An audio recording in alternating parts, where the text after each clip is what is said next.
ถ้ามันใกล้จะจับเนี่ยเราติ๊กติ๊กติ๊กติ๊กติ๊กอย่างเงี้ยเลยถึงที่หมายครับถึงที่หมายพอดีโอ้ยเล็กเข้าไปเมื่อกี้หายว้าเลยตกใจเลยเข้าไปแล้วเฮ้ยมันไม่ใช่อย่างนี้แล้วลูกไม่ใช่อย่างนี้แล้ว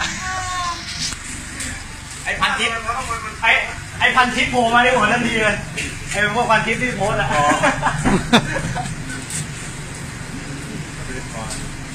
หนูอยากได้สายยางจัดสวัสดีครับนี่ตั้งแต่ยุทธยาจนถึงเพชรเป็นไงพี่เมื่อกี้เข้าบ้านเกือบเข้าบ้านผิดแล้วเมื่อกี้ครับพี่ยกน้ำไม่หน่อยตอนนี้ครับเข้ามาบ้านพักครับจะมาให้ดูสระว่ายน้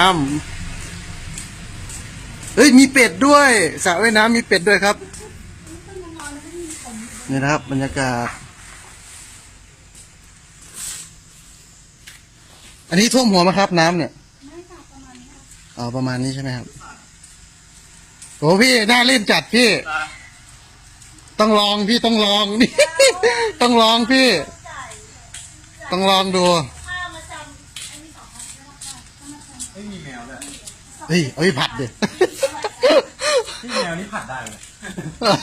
ผมจะกินเลยโอ้พี่ก็พูดไป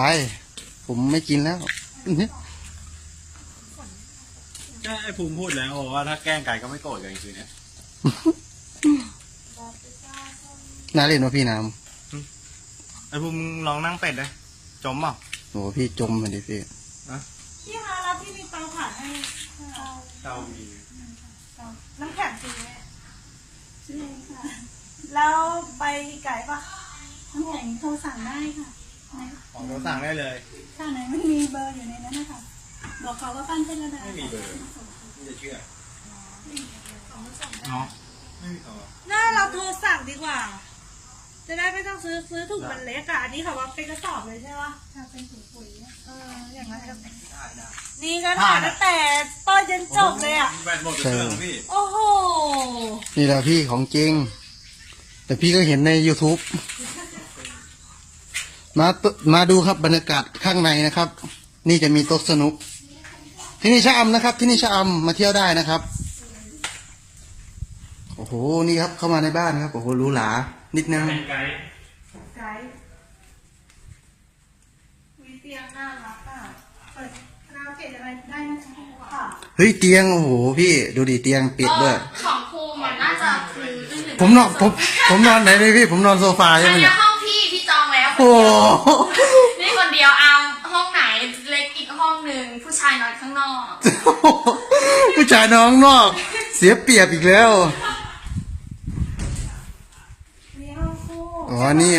ห้องคาราโอเกะใช่ไหมเนี่ยมีไม้ด้วยครับมีโอเกะมีอะไรด้วยมีที่นั่งอย่างดีบรรยากาศก็ดีครับ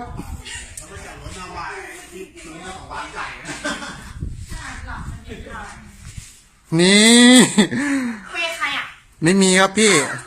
อันนี้ถ่ายให้คนดูครับเผื่อคนขอดูที่หลังใช่ไหมใช่ครับจะมีคนดูเปล่าไม่รู้มาเที่ยวหรือว่าอะไรมาเที่ยวมั่งพี่ใช่ไหมโอ้โหเนี่ยเสียไอ้ฟุ้งอ่านวิดีโอไปยุ่งอยู่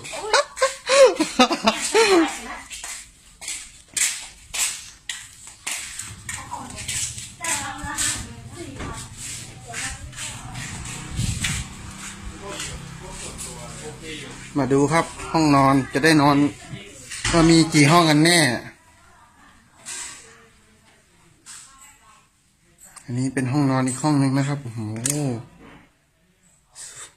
ได้อยู่ครับบรรยากาศห้องมีแอร์ด้วยนะครับมีแอร์ด้วย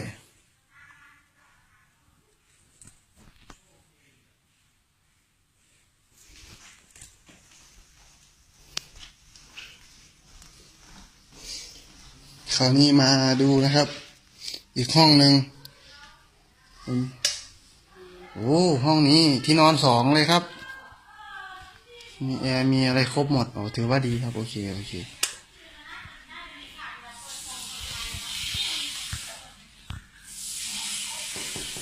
พี่ปูทำอะไรพี่เยี่ยวอยู่อ๋อเยี่ยวพี่ตกใจหมดนึกว่าขี้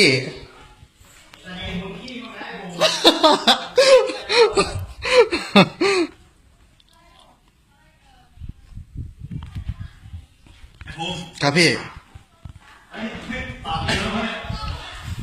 เอ้ยห้องไหนดีวะเราเอ้ยเรานอน เอ้ยเร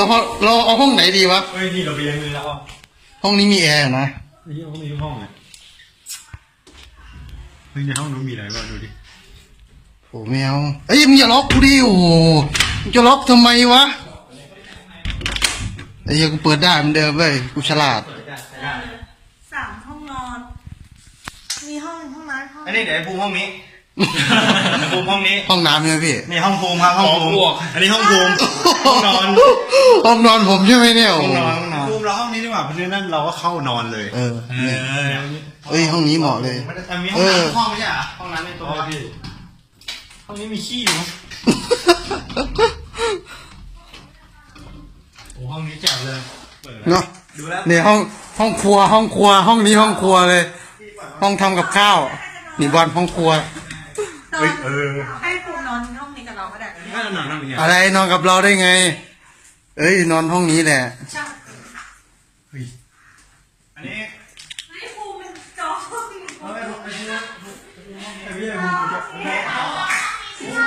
ไหนห้องผมครับไหนห้องผม มีห้องนี้ โอ้โหนี่เหรอโอ้โหห้องครัวมี เราไม่เสร็จ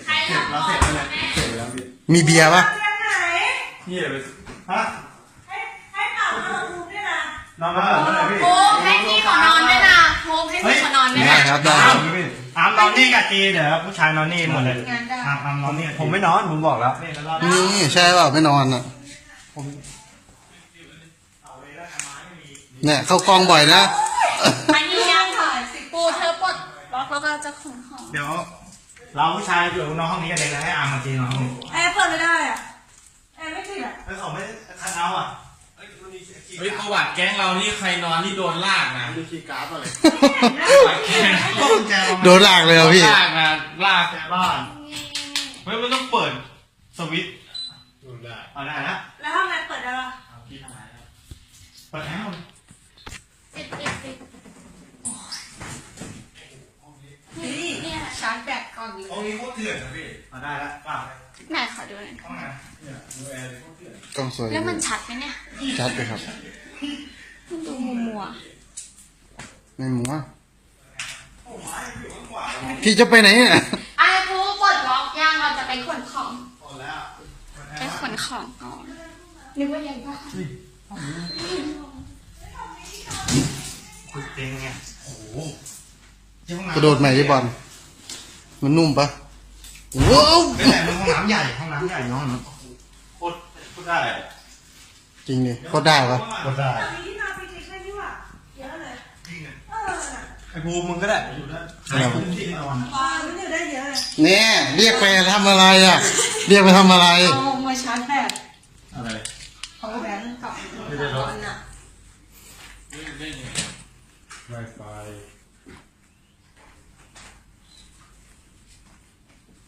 นี่ครับบรรยากาศรอบนอกบ้าน ไม่ถอยหลังขึ้นถอยหลังขึ้นสูงกว่า ฮะพุงออกแล้วนะอามพุงเยอะแล้วน่ะ เราอะแบ่งให้บอลบ้าง เขาฮิต เขาฮิตกันใช่ปะนี่เขาฮิตพุง แล้วหลังไม่มีแล้วใช่ปะไม่มีแล้ว2 โมงบ่าย 2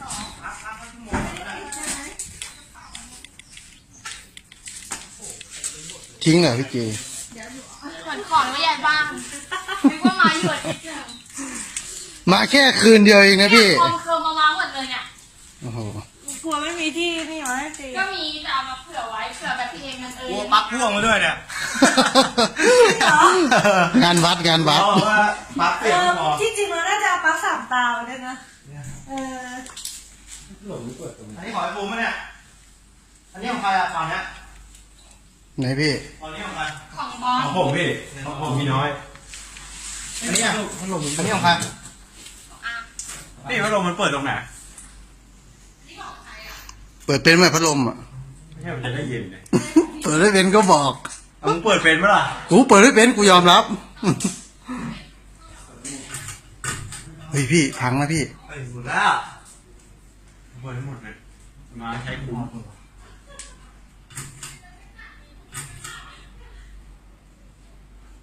ปิดได้มันมีสวิตช์อยู่ปะข้างบนอ่ะ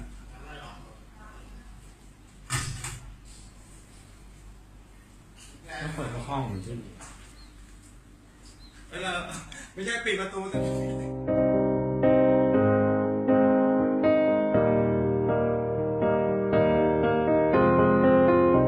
I will run, I will climb, I will soar. I'm undefeated.